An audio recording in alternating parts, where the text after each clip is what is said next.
on the Ray White clock. 3AW footy will continue through until 7 o'clock this evening. We can take your calls on the Nick Theodosi open line, Nick Theodosi Prestige Cars. Of course, our footy open line, 96900 693, or outside of Melbourne, 13 13 32. We'll get down to the Essendon rooms with Doc Larkins once the players have returned to them. They will be out on the manicured, the hallowed turf of the MCG for quite a few moments, you would imagine, as the Collingwood players trudge off disappointed. They were gallant, but once again, Tony Shaw, they just lacked that necessary polish and zip around the ball to really hurt opposition sides. Oh, yeah, that was a difference, and I agree with Lordy. I think Essendon deserved to win the game. The Pies had their time, but they are just, look, they work hard, they compete as well as you want them to compete, but they just haven't got the class on the end of it. And at the end, as I said, speed kills. That's what happened. Zach Merritt, those types of players getting out. Collingwood jumped in and out, and just broke the lines.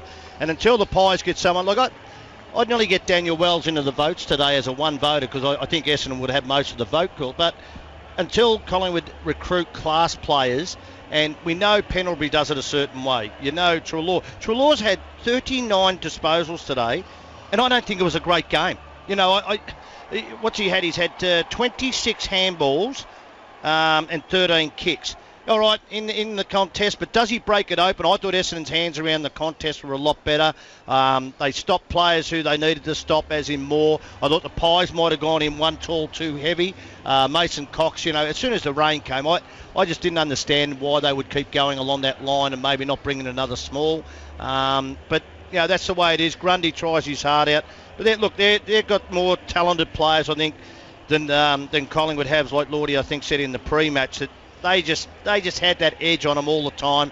Watson's last quarter showed that they've got good leadership, and, you know, Heppel's a really good leader too, but too classy, too quick, and when it came down to it, blokes like Orazio Fante, I just think he's a superstar, this kid. And Elliott showed some good signs for Collingwood, but they don't play very often. He doesn't play a lot because he keeps getting injured, and that's the problem you're going to have with probably Daniel Wells at 32 years of age. The Bombers had only the 6 individual goal kickers, but 4 of those 6 kicked at least 3. Yeah. And that's where the class told out in the end. Just lack of options for the Magpies up forward, while for the Bombers, 4 goals to Fantasia and 3 each to Danaher, who's awarded with the Anzac Medal. 3 goals, 4 in fact. 3 straight to Josh Green and 3 straight to Cale Hooker. Let's get down to Dr. Peter Larkins in the Essendon rooms.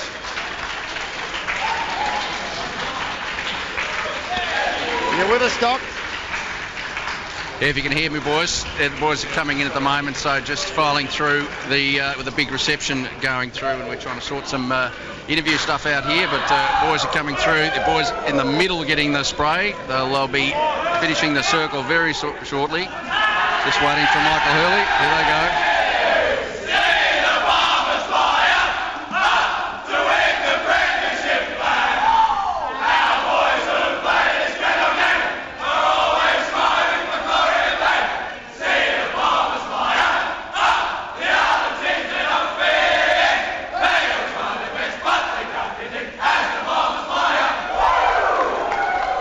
Good reception for them as they came through, Beaver, and happy group here as you'd expect today. So just boys, we'll see if they're going for a meeting, or we'll let you know. Good on you, Doc. Doc Larkins down there in the Essendon rooms. Plenty of emotion, and understandably they improved to 3-2, the Red and Blacks, and the Magpies now 1-4 and face Geelong here at the MCG on Sunday afternoon. Bombers also in action on Sunday afternoon, the early game. They play the Demons at Etihad Stadium.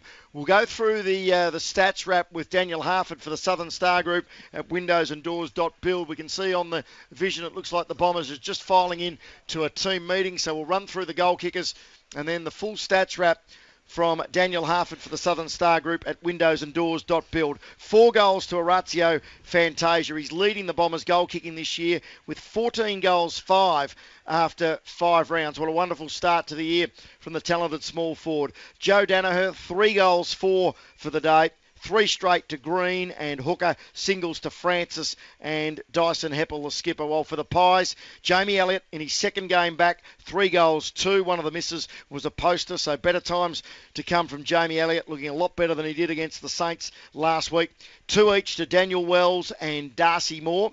Wells' goals both coming in the third quarter, Moore with one in the third and one in the last, and singles to Fasolo, who again was off target. 1 goal, 3 to Alex Fasolo today. Now has 9 goals, 13 for the season. Also 1 to Adam Treloar, Steele side bottom, and Jack Crisp kicked a goal in the final term. To expand on those numbers, as I said for the Southern Star Group, Daniel Harford on 3AW 6PR footy. Well, if you break it down, it's about efficiency and system for the Magpies, I reckon, Beaver. A lot of the concern for the Magpies fans has been about the way they've played. And while their kick-to-handball ratio in the second half certainly improved, they've just got no real presence inside forward 50. And you look through their numbers, they league-wide at the moment, the first 4 rounds of the season prior to today, inside 50s, they were 6th with inside 50s at average of 55. They've had 66 today, Shorey, and 11 goals, so 1 in every 6. 66. That's a lot. That's a lot. It's a bloody lot of I know, inside 50s. but that's not and they say it's not an issue. I'm with you, Harves. That is amazing, 66. They've had 23 more than Essendon. Correct. Essendon had 43, and they've kicked 15 goals. So they're going 1 every 3. Collingwood are going 1 every 6. So good luck trying to win games of footy on that ratio, 1 in 6. I reckon that's a real concern for the Pies.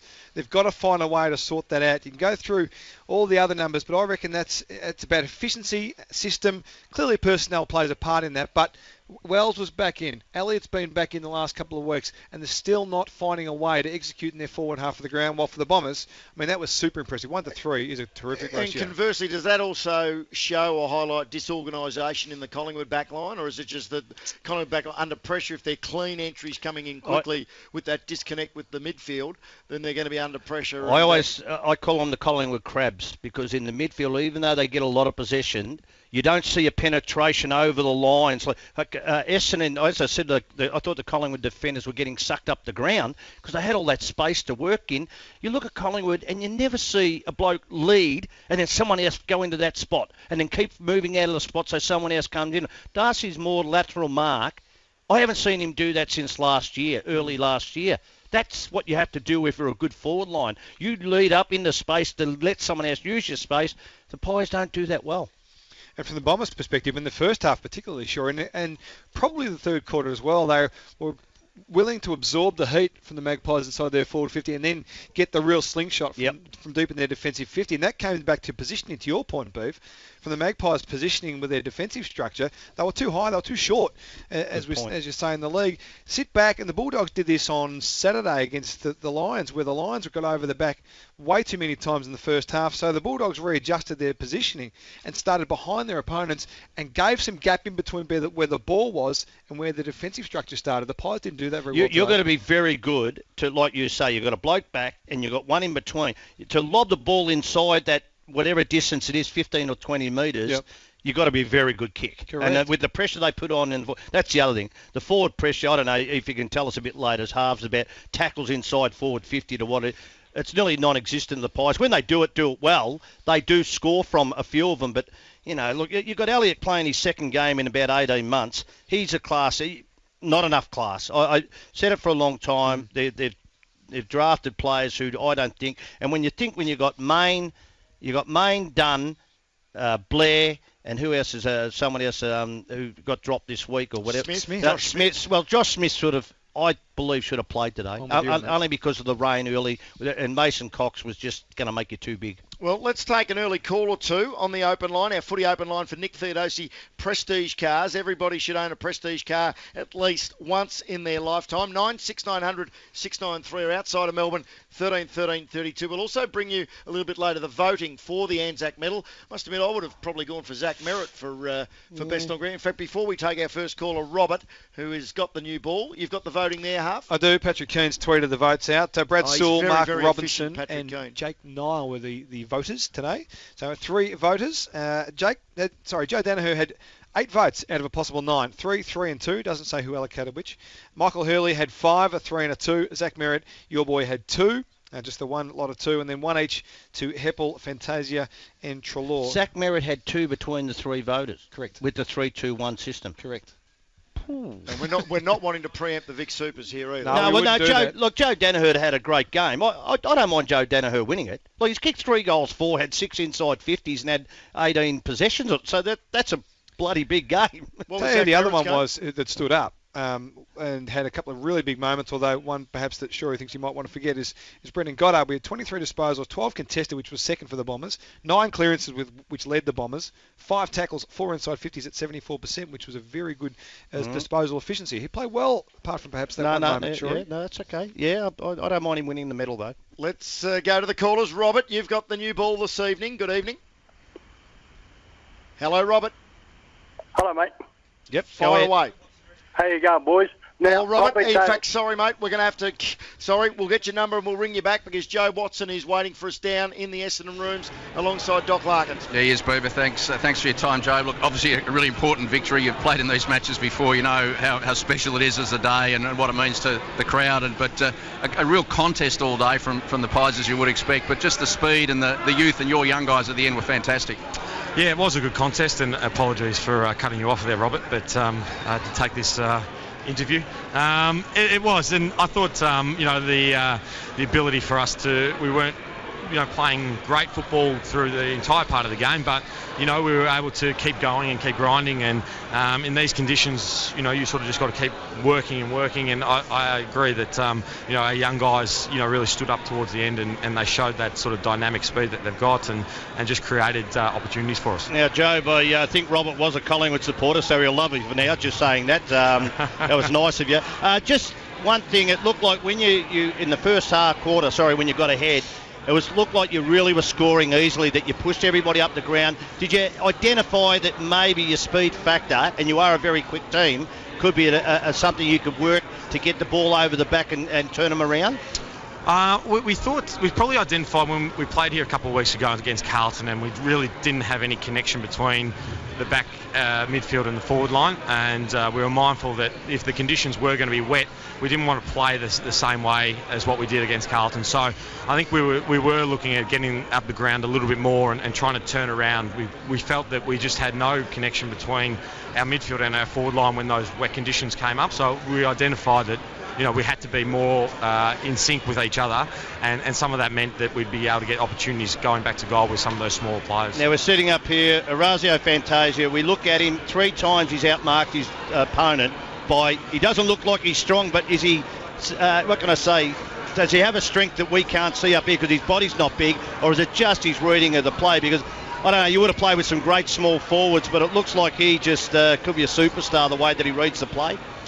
Yeah, well, I used to live with Raz, and he used to sit in the backyard and with some olive oil just rubbing it on his skin, tanning. So maybe that's his trick. That he's got some extra strength from that. So I'm not sure, but he's very good at his craft, and he works incredibly hard. And when he first arrived at the club, I think he was, 55 kilos or something like that. So, it's a testament to someone who can work like that. And turn into the player he is, and that it goes to show that it's not where you start, it's sort of where you end up. Job, you've bounced back pretty well from hitting the wall, so to speak. Yeah. What was, and you had a few extra days break to get yourselves right. What was the program like, considering that sort of feedback from the coach last week?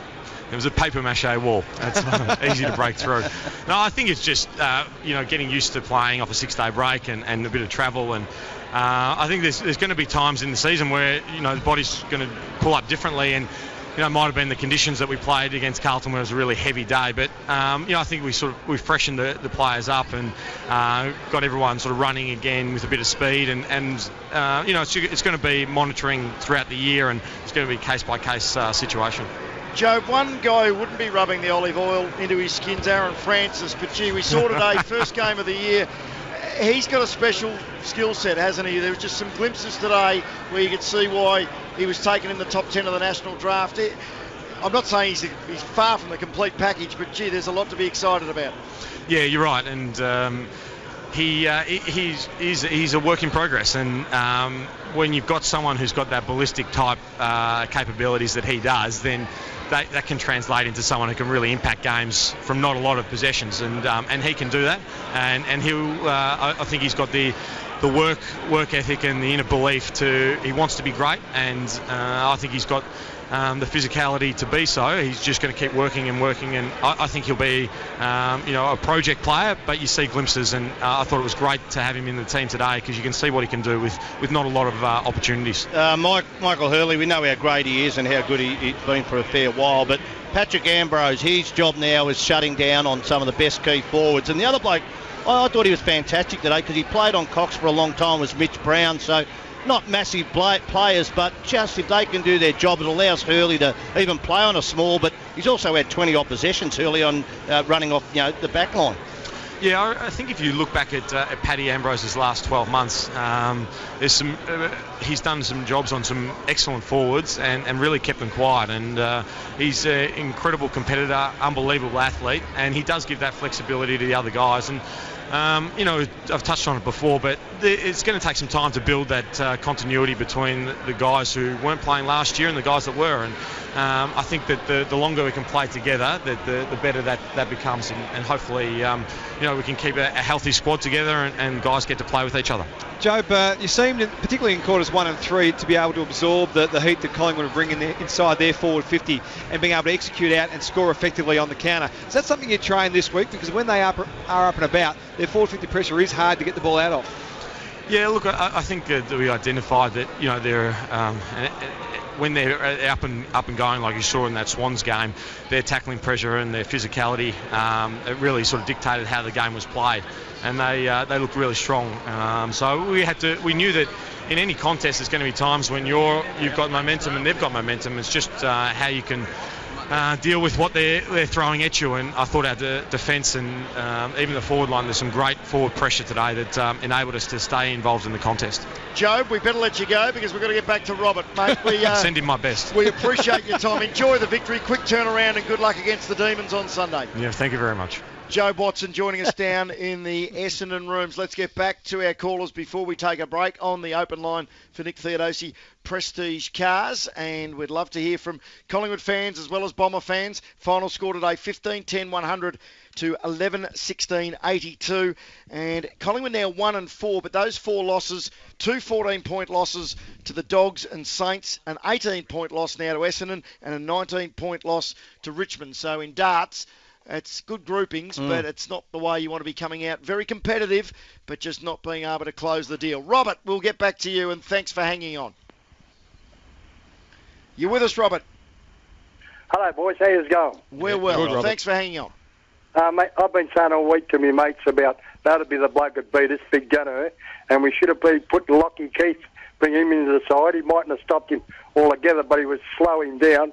And the second thing is, we should be stop having a go at the young full forward more and make him play the same way Cloakey used to be, but he'll be the difference. He'll kick the goals.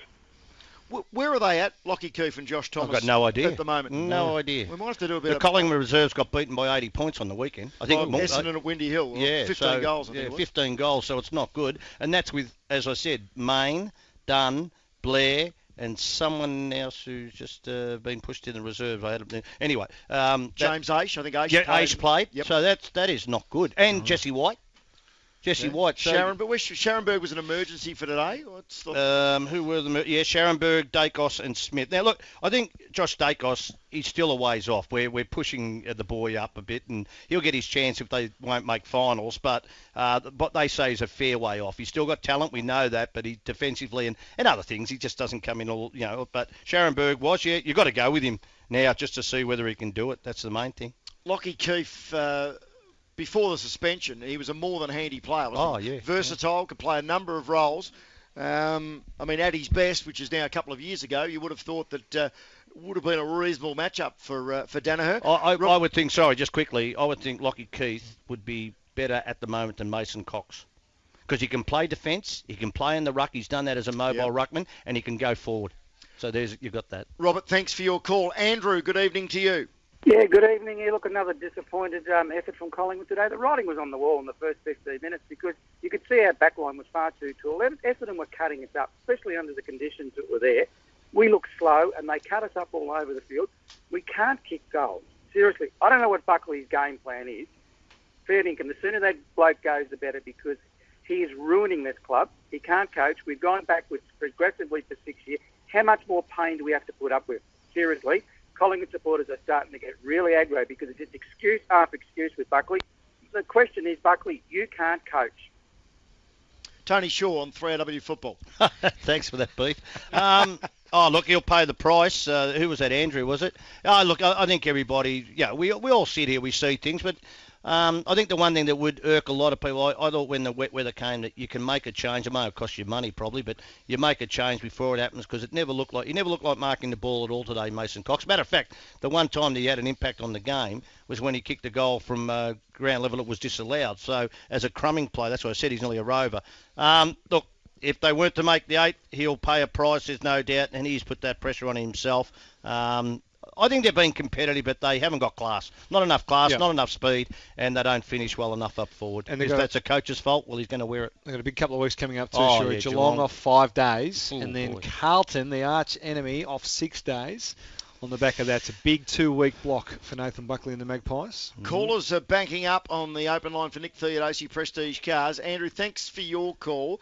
Just before we go to Jenny, what about Collingwood's conversion this year? So 11-16 today, but if you run through from round 1, a 12-14 against the Bulldogs. In round 2, 11-14 against the Tigers. 11-14, a winning score against the Swans by a point. And then 7-13 last week against the Saints, and now 11-16 today. Yeah. That is a trend, isn't it? It's not good, but the other big thing is you win a game having 113 tackles, you halve that in the next 2 weeks, you lose. They have to be, because of their lack of speed and class, they have to be manic in all areas of the ground with their defensive work. One more call before we take a break. Jenny, good evening to you. Tony, can I talk to Tony Shaw? Yes, Jenny. Hello, Tony. First of all, I want to just say about Jamie Elliott, he was brilliant today. Yep. That kid was out on his feet at the end. He just tried so hard. And if we had won, he would have got the medal for sure. But listen, I want to ask you, who's our kicking coach down at Collingwood? I've got no idea. I don't think we've got one, Jenny. I think... Well, that's the problem. That's the problem. And you know what? Bucks is getting blamed for everything, and he cannot be out in that ground. You can't blame him for people missing from 30 metres out, for God's sake. And you know what? They should get off Bucks' back and just take a good hard look at themselves, all the coaches down there. I tell you what, a really interesting article about Jack Riewoldt. You know he had 300 shots at goal or something during the week?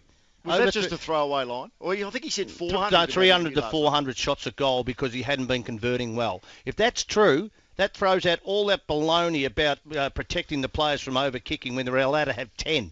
If you're a bad kick, you're going to have multiples. But anyway, we'll find out whether it's true, Beef. You think they made it up?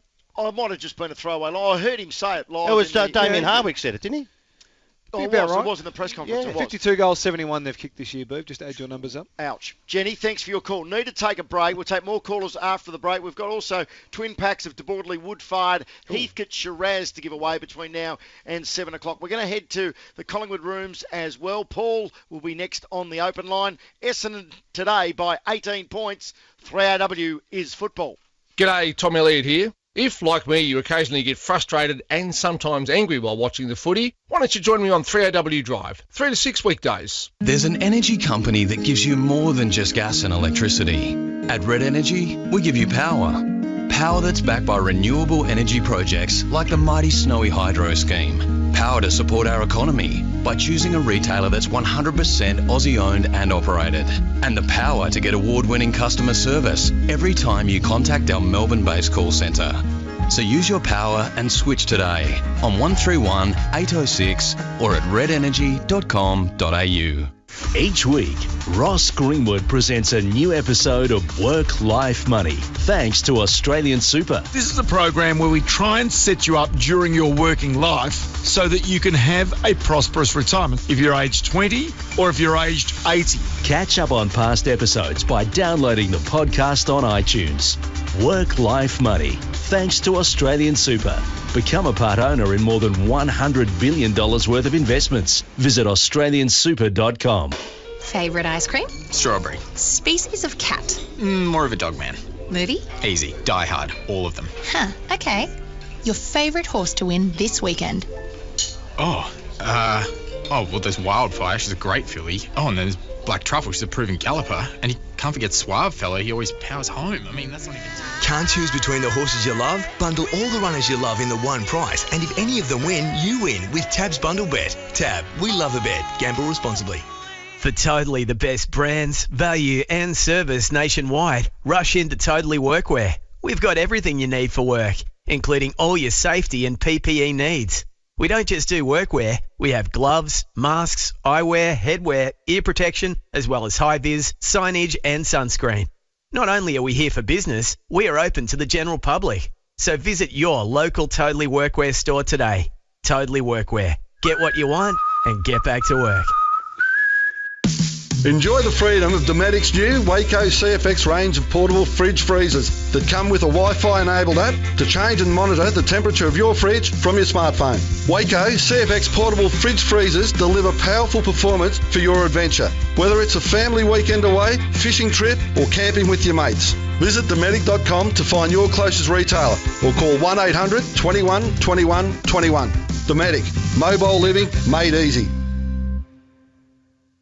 G'day, Kevin Sheedy here. Whether you're from Underpool or Welshpool, Mildura or Tatura, don't miss the 2017 Powercore Country Festival. Essendon versus Geelong, MCG, Saturday, May the 13th. Driven by CNH Industrial, the festival showcases everything that is great about the country, with farmers markets, entertainment, kids activities and more. Not to mention the WorkSafe AFL Victoria Community Championships, with the top two teams playing off in a curtain raiser on the MCG. Secure your tickets now at ticketet.com.au. Discover Kia's surprising deals, like Serato S from $19,990 drive away with free auto, or the $1,000 factory bonus across the Sportage range. And introducing the all-new Rio S with auto from $17,490 drive away. All Kias come with Australia's best 7-year factory warranty, with 7 years capped price servicing and up to 7 years roadside assist. For surprising deals, see your Victorian Kia dealer today.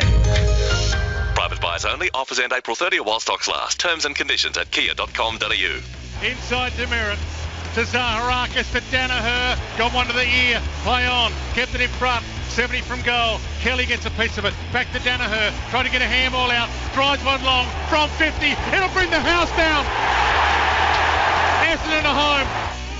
And it did bring the house down. 87,685. That was Joe Danaher's third goal, kicked in the final term, and to seal an 18-point victory. 15-10-100 the Bombers, 11-16-82 the Magpies. Essendon improved to 3-2. The Magpies slumped to 1-4 and faced the Cats, the undefeated Cats, here at the MCG on Sunday afternoon. The early game on Sunday, the Bombers, the home team, of course, given it's at Etihad Stadium, to Melbourne. That promises to be a very intriguing clash. Let's get back to our callers on the open line for Nick Theodosi. Prestige cars. Everybody should own a Prestige car at least once in their lifetime. We will be getting down to Doc Larkins in the Collingwood rooms very shortly, and we hope to take the Nathan Buckley press conference, and John Worsfold for that matter, before we go off air at 7 o'clock. 96900 693 is the number to ring. Tony Shaw with the Vic Super votes a little bit later as well. Carol, good evening to you. Hi, Carol. Yes. You're on the air. Good. Fire away. Carol. Yes. Yes. Instead of ahead. Paying... Hello? You're on the air, Carol. Yeah. Instead of the pain of Buckley going at the end of the year, he should go now. Get off his back. Right. Well, sure, that was a statement. It was. No, he won't go until... I don't think the Collingwood Footy Club will do anything until, one, mathematically it's impossible to make the finals, but I still don't think it'll be happening before the season. I think they're better. Maybe the only way it'll happen if they mathematically can't make the finals, Nathan might make a decision himself before the club would, because I think they'll do the right thing that way. You don't get a lot out of getting new people in to fill the spot for a period of time if you know a person can think ahead and do the right thing by the club. But will that the problem with that, sure, is going to be if Nathan is effectively told that perhaps it's not going to be his job next year, will he have the drive to keep moving, or is that when that decision is made? Well, I went through it, but you've got to do everything in the next 10 weeks that suits what's going to happen in the club next year. If he doesn't go down the track of whether a football manager or someone like tells you that, and our in that last 10 weeks of when I coached, we said we're going to give kids games, even if they didn't deserve, but give them time 2 or 3 in a row that they felt like not pressured, that they're going to get dropped back to reserves. And that's not I'd rather not be in that position at any time. But if he wasn't to do that and wasn't open to doing that, well, I reckon then the club has to make a chance. But until it's mathematically not possible, let's just wait off until that won't happen before then. Carol, thanks for your call. We got there eventually. Daniel Wells is going to join us in the Collingwood rooms shortly as well. Paul, good evening to you. Good evening, fellas. Look, I'm from the old days, and I've seen a lot of Collingwood matches, and I go to every game. Look, I was watching the way we played today. And most of the time, every time the ball got in there was a scrummage in that 50 there. If they're not a very quick side, they need to go back to the old grassroots and pull a lot of the players out and have a main forward there like Cox or somebody that can take a big mark and kick a goal, because it's not working. That forwards coach needs to be looked at, or look at the old Malthouse Day games. We were kicking 10 plus players, we had kicking goals. I mean, something's not working. Something's got to change. And let me tell you, it didn't work under Mick Malthouse until 2010, when the 2 years prior to that they were going too wide and having shots wide. Then, for some reason, and you've got to give Mick credit here, the Collingwood side were, I think, in the top 2 of hitting the ball or kicking the ball to the 10-metre square, top of the 10-metre square in that region. Over that still a boundary line side. But then they hit that spot once they got in. Because you can pass the ball into the pocket and go inside. That's why I reckon inside 50s can be very misleading. Like a 49, you go 1 metre inside the 50 arc, that's 49 metres out, and everybody goes, oh, that's an inside 50.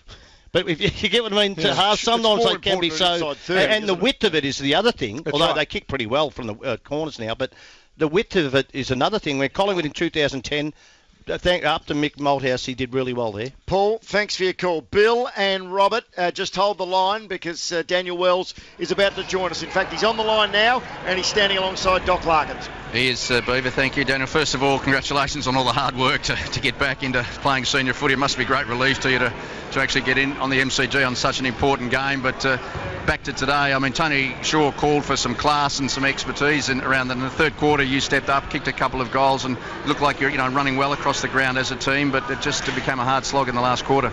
Yeah, it was a tough game. It was a great game to come back in on a massive occasion. So I felt very privileged, and I can see what the hype was all about. But very disappointing loss. I think they got the jump on us in the third quarter as well, and we did a lot of things right on the night, and we knew exactly what was going to happen, and we just got beaten by what we knew, so which is pretty disappointing when we planned so well and we didn't execute properly. So back to the drawing board. We short turnaround, and we're back here soon. Yeah, well done, Daniel. I thought it was a great game for a bloke who's come off not having played at senior level, and let's hope you get some continuity into your game. Just on them, it looked like they somehow every time Collingwood went forward, the club was kicking goals, but that was really labour intensive, where Essendon, especially in that first quarter, found a lot of space behind, as in their forwards had a lot of space to run into. Can you just tell us what do you think happened in that time? Yeah, it was almost a carbon copy of last night's game, the Melbourne and Richmond game, where we had so much of the ball, and we peppered them inside 50, and Essendon get over the back, and they score easy goals, which is pretty deflating. But I think what it comes down to is just sort of trust your lines. Your middies and your defenders and your forwards need to trust each other, that you can actually complete what you need to complete as far as the forward pressure and the midfield setting up and the defence. So we did that for most of the night. Just a couple of times they got over the back of us, and they got some quick players, and once they got going, it's pretty hard to stop. I think the one thing that came to fruition was that the speed factor of Essendon, having 113 tackles, I think it was against the Swans, which was nearly a record, or was a club record. Last 2 weeks, 55 and 69. It seems like the Pies, because of that lack of speed, as a group, really need to be intensely at it, especially the tackling pressure in all areas. Yeah, tackling is such a huge part, and we understand that at SCG it's a smaller ground, and the Swans play a pretty contested type of footy, so you're always going to get more tackles against them. The last 2 weeks have been pretty quick games with the St Kilda, who play Etihad extremely well, extremely fast, and tonight with the guys, the ball's a bit slippery, a bit wet. The toe pokes forward was probably what Essendon did well early. Once we sort of got our game going, we probably sort of mirrored that as well, and got the momentum and a bit of a grunt around the ball and pushed it forward. It became a lot more even, but the jump in the third quarter, they really got us, and I thought probably Danaher was pretty classy today with his goals. Wellesley, 66 inside 50s for you guys today, and one of the criticisms of the Pies has been their effectiveness going forward, your effectiveness going forward. You've been watching from afar for a little while, probably having a vision of what you think might be able to work. You lived it today on the field. Is there something that you think could change for being more effective going forward? 11 goals from 66 is not a great ratio. Yeah, it's good to get the ball in as much as you can, but you want to try and be a bit more efficient than that, and it's something we're working on. I have seen it from afar, and it's a lot different, when you're playing. The pressure's phenomenal at the moment, so the teams are rolling back on us really hard and getting a lot of numbers back, and sometimes just keeping it simple when kicking it to the top of the square on a nice easy kick where our big forwards can have a run and jump at it and give themselves the best opportunity is probably the best option. And there's other times when it's a fast play, sometimes our forwards can sort of because it's so quick that the forwards has to catch up, so it's not as easy as it sort of sounds with the numbers and stuff. So you've got to play each game on its merit, and we probably could have controlled the ball a bit better at stages, but with the wet conditions and the pressure that was on us was pretty difficult. What about your aims, Daniel? I know you say each game is a go and the group has to do that, but just individually, what are your aims? Have you set any, or you don't at this stage of your career? You just sort of want to get that continuity into your game? Yeah, I definitely want to just continue to keep training and presenting the play. So I've got a fair bit to improve on tonight. Got a couple of touches here and there and kicked a couple of goals, which is nice, but in the day we lost, and I had some pretty bad inside 50s, which is a bit sort of something I'm not known for, I suppose. That's probably one of my strengths, and a bit disappointed in some of my inside 50s, so I contribute to that sort of stat. So I'll look at the tape this week and see if I can improve on that, and it'd be good for the run, I suppose. You're 1-4 now, the Magpies, with Geelong on a 5-day break, Wellesley. It's not a fantastic start. What Buck say after the game?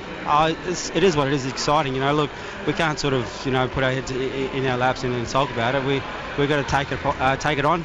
We'll recover for most of the week. We'll look at the review and then we'll go again. So you either sort of you take the challenge or you fold. So, and it's a good young group. They want to keep getting better. That's what I've noticed when I came over. They're doing a mountain of work, and today when we lose games, it really hurts the boys because we're putting so much in. We're letting ourselves down with some key areas that we'll keep improving on, keep working together. But these losses they're very tough for us to handle, and also tough for the fans and our sponsors, I suppose. And Daniel, as we let you go, as you mentioned, it is a very short break, the 5-day turnaround.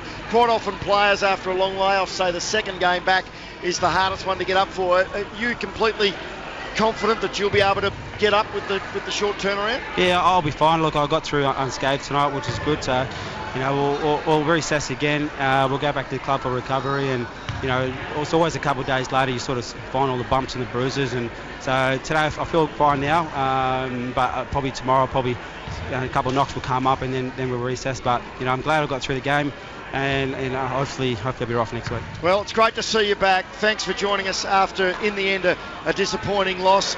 But as you said, it turns around very quickly. Huge game against the Cats on Sunday. Good luck. Thanks, guys. Cheers. Daniel Wells joining us down there in the Collingwood rooms. Final score today, 15-10-100 the Bombers, 11-16-82 the Magpies. Collingwood did hit the front in the third quarter through Darcy Moore, but the Bombers steadied and kicked 4-1 in the final term. Before we take a break and then go back to callers, our injury report for Morris Blackburn Lawyers, experts in personal injury. Back to Doc Larkins in the Collingwood rooms. Yeah, pretty quick one today over here at the Pies. There was no real concern during the day for them, just the usual maintenance work on the sideline. And really, Joe was the only one really talked about. He got a little split between the eyes, just above the eyebrow, had him off the ground under the blood rule a couple of times. So if that's the most exciting medical thing I have to talk about, it's a good day for both clubs.